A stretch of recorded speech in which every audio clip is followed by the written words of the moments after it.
Please be advised, if you have not seen the movie that is about to be reviewed in this video, stop this video right now, go and watch the movie and then come back, because there are going to be massive plot spoilers throughout the course of this video. Hey everybody, welcome back into the video vault. We have we've got a good one for you today. We are diving into, well, we're partially into the MCU. We are going to be looking at 2015's massive hit that was Ant-Man. A massive hit from a tiny film. That was terrible. Yeah, released in 2015, directed by Peyton Reed, Ant-Man stars Paul Rudd, Evangeline Lilly, and Michael Douglas and Michael Pena. I nearly said Luis, but that's his character's name in the movie. Look, similar to, for me anyway, similar to Guardians of the Galaxy, this is a surprise hit. I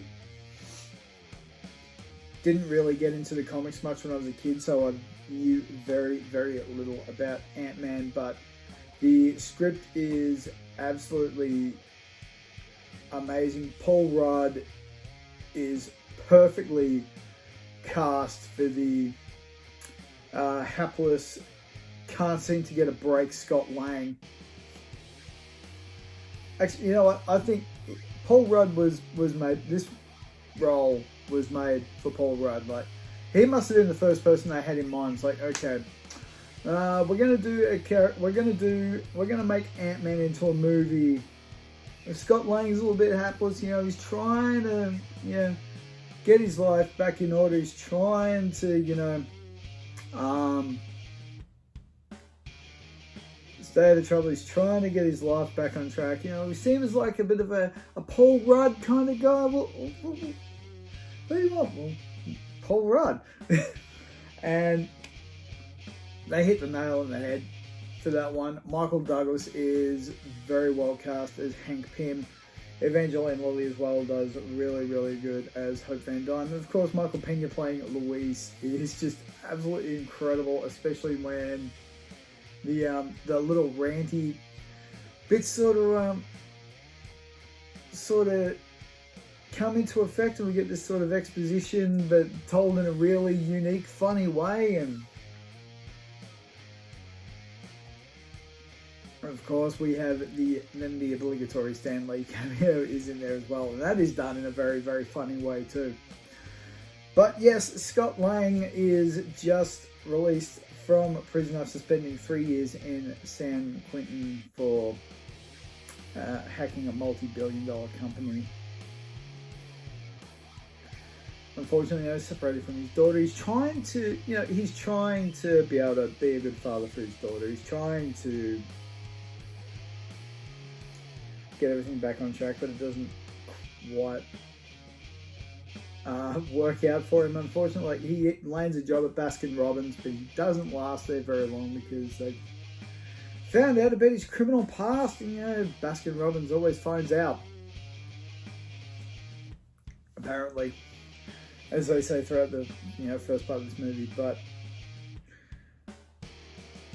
yeah, the temptation ends up getting the better of him. He breaks into, Luis, and a couple of others, they break into Hank Pym's house, and because, they're led to believe there's riches galore and everything else, and it actually turns out it was Hank Pym was the one that sort of tipped them off about the job. It's like, well, I'm going to be away. Here's this, that, and the other. But we don't know that just yet, do we? And so they're thinking they're going to find all these, all this money. It's like, there's just this weird suit. So he takes that anyway. And, it's the Ant-Man suit. He's like, puts it on. He's like, what's going on here? It's like, what do we do with this? And, it's the case of the Incredible Shrinking Man. Just, all sorts of chaos and everything ensues as he's trying to figure it all out, like how all this works, and oh no, what do I do? And just yeah, it's like, what am I doing? Like, how do I get the hang of this? He's that spooked out about it. He tries to return the suit, but unfortunately he ends up getting arrested and thrown back in jail. This is where, Hank Pym finally comes into play and sort of, helps Scott escape. And this is where we get what seems to be like a kind of a long montage, but it's done so incredibly well. It's just Scott basically learning on how to use the suit, how it works. You don't mess around with the regulator, else you're going to go subatomic and you're going to be trapped in the quantum realm for pretty much all of eternity. It's very well done. We meet Darren Cross, who is our antagonist in this movie. He's basically trying to replicate the Ant-Man suit that Hank Pym had created over 30 odd years ago into what he's calling the Yellow Jacket. Now, what that is, it's a similar sort of thing where it's similar to the Ant-Man suit. It's a shrinking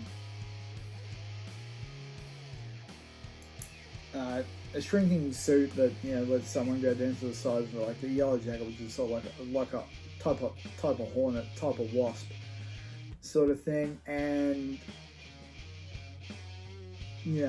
make all this. You can make millions of billions of dollars, selling it to the military or to Hydra, or which spoiler alert, they end up trying to sell it all to Hydra, but we're getting there.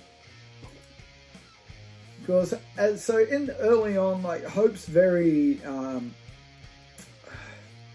don't want to say resentful towards her dad because of what happened, or what she believed happened to her mother when she was growing up. We find out halfway through the movie what actually happened. She was the Wasp, and this is what actually happened. That they were trying to stop a nuke from a missile that had been launched from destroying the USA, and Janet, she went subatomic to disable the warhead, and just kept shrinking and went down and through the quantum realm, and we end up finding her in the sequel, which we're going into next time around. But at the minute we are focusing on Ant-Man. It is one of my favorite scenes in this movie is when he's trying to retrieve some sort of MacGuffin. I forget what it's called. I'm just going to call it a MacGuffin. From what he's been instructed, like it's an old empty, it's an old warehouse. But when he gets there, it is actually been transformed into the Avengers training facility. Wah, wah. And we have an Avenger in this movie. We have the Falcon.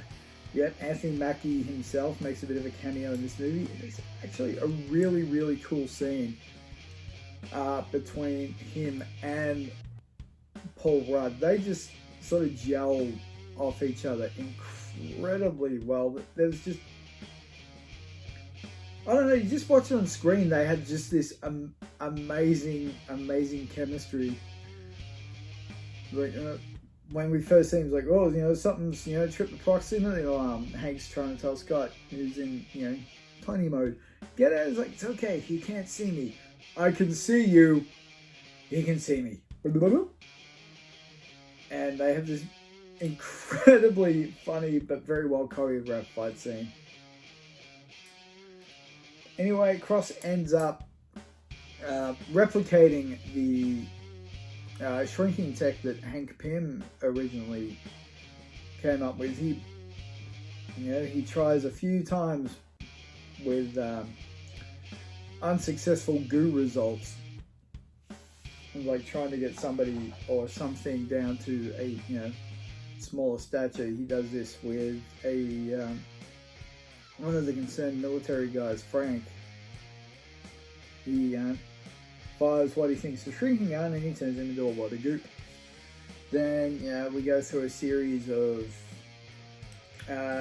sheep, and the same thing happens until like we get one that's like you can fit in your pocket. It's a pocket lamp, and like he's happy. He does the typical douche villain thing, like flicks it and just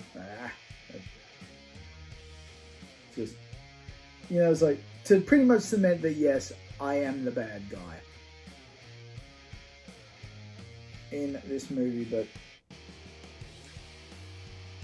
you get that. You're always going to have, that sort of evil does whatever.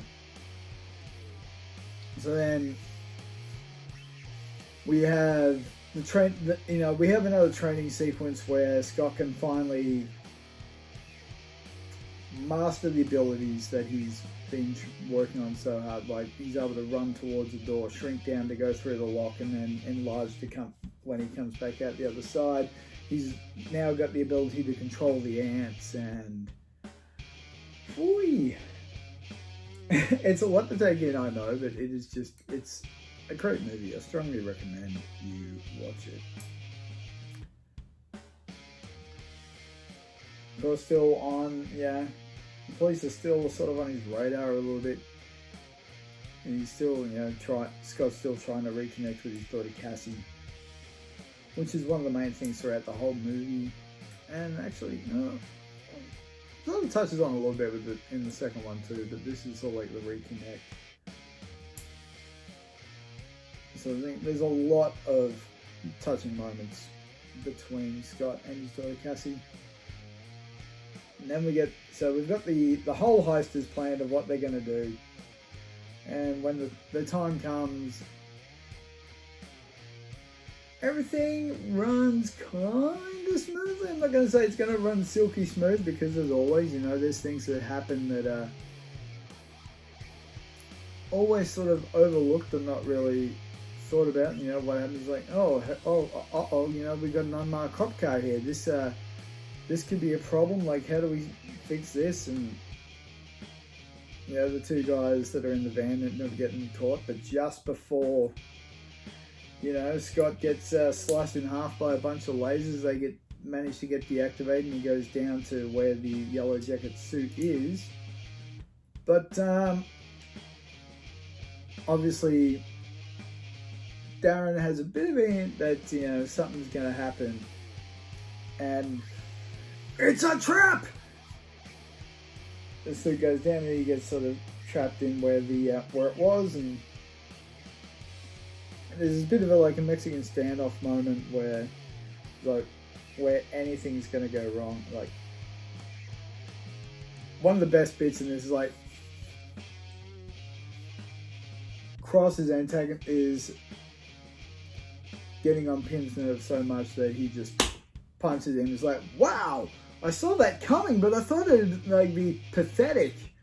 Like, he was expecting it's going to be, I'm going to get slapped. Like, he knew that he was going to get either slapped or punched, but he wasn't expecting how much force was actually going to be behind that right hook. It's like, wow, I could see it coming, but I wasn't expecting that sort of thing. Scott ends up chasing down Cross, but unfortunately we lose Anthony. Oh, I like that one. He had a name. It wasn't 247, it was Anthony. Where Cross just sees all the ants coming, he just pulls out his gun and starts firing, and yes, he takes out Anthony. Very sad moment. Anthony! You can hear the pain in Scott Lang's voice as he screams that. Cross ends up getting into the yellow jacket suit. They have this, again, it's a really, really cool choreographed fight scene. Like,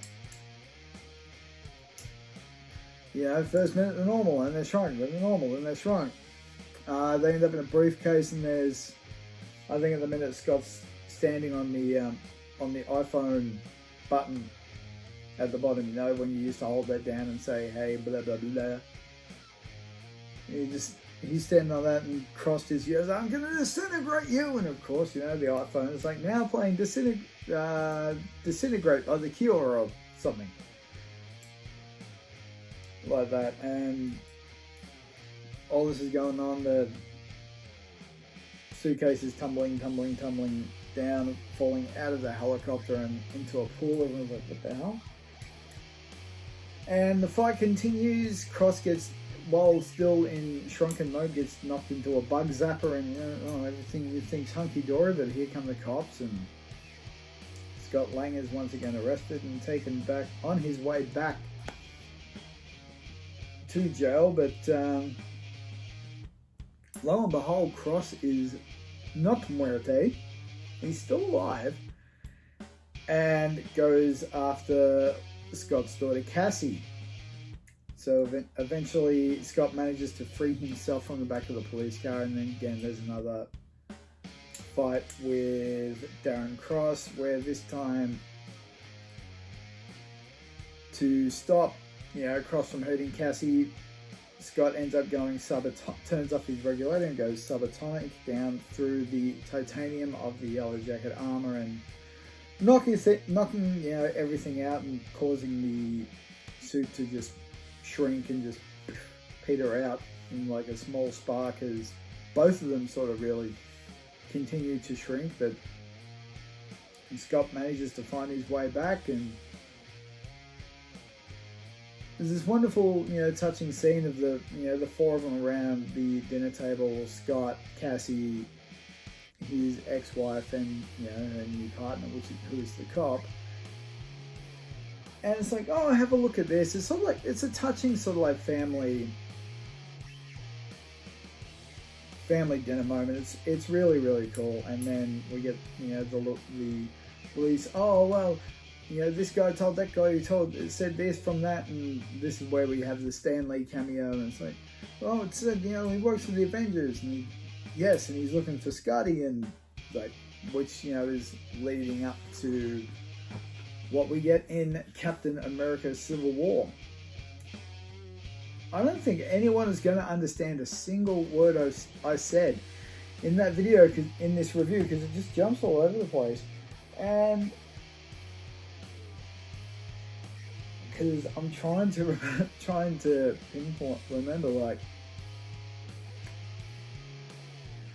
some of the key bits, because there's so much in this movie that goes on. There's so much exposition. It's the same with Ant-Man and the Wasp too, really. We get a lot of exposition, a lot of all over the place, but it's still a good movie. I strongly recommend it. This is a very, very, as I said at the top of the video, at the top of the review, I've got to stop saying video because the audio of this will be the podcast.